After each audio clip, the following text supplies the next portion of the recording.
Once upon a time in New York City, Spider-Man was swinging through the tall buildings, enjoying the crisp air.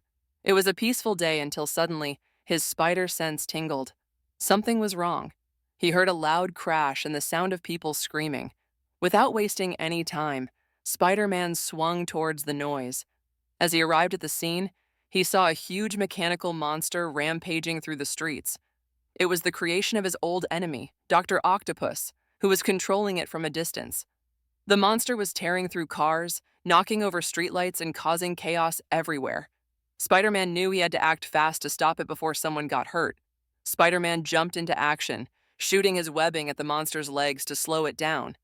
The crowd cheered as Spider-Man swung around, dodging the monster's giant metal arms. But the creature was too strong for him alone. Every time he tried to stop it, Dr. Octopus would use the controls to counter Spider-Man's moves. Spider-Man realized that he couldn't take down the monster by himself. That's when he remembered his friends, the people he had helped in the past. Spider-Man had always been a hero who believed in the power of working together, and now was the perfect time to put that belief to the test. He called out to the people nearby. "I need your help," he shouted. At first, the crowd was surprised. How could they help Spider-Man? They were just ordinary people. But Spider-Man believed in them. He knew that everyone had something to offer. A group of construction workers was standing nearby. Spider-Man quickly explained his plan. "I'll distract the monster, but I need you to use those ropes and cranes to trap its legs." The workers nodded and got to work.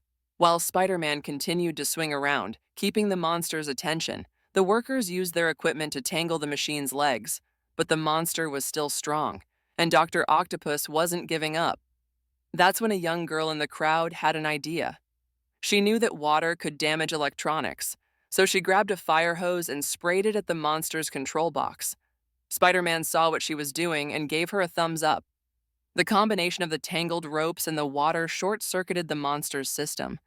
It started to slow down, and Spider-Man knew this was his chance. He swung in and delivered the final blow, pulling out the control wires with his webbing. The monster collapsed to the ground, powerless. The crowd erupted in cheers. Spider-Man landed safely on the ground and waved to everyone. "I couldn't have done it without you," he said with a smile. The people beamed with pride, knowing they had helped save the day. As Dr. Octopus was taken away by the police, Spider-Man gathered everyone around. "Today we learned something important," he said. "It doesn't matter how strong or fast you are. What matters is working together. When we help each other, we can overcome anything." From that day on, Spider-Man became not just a hero who saved the day, but a hero who inspired others to believe in themselves and the power of teamwork. The city of New York knew that, with Spider-Man and their own strength combined, they could face any challenge that came their way.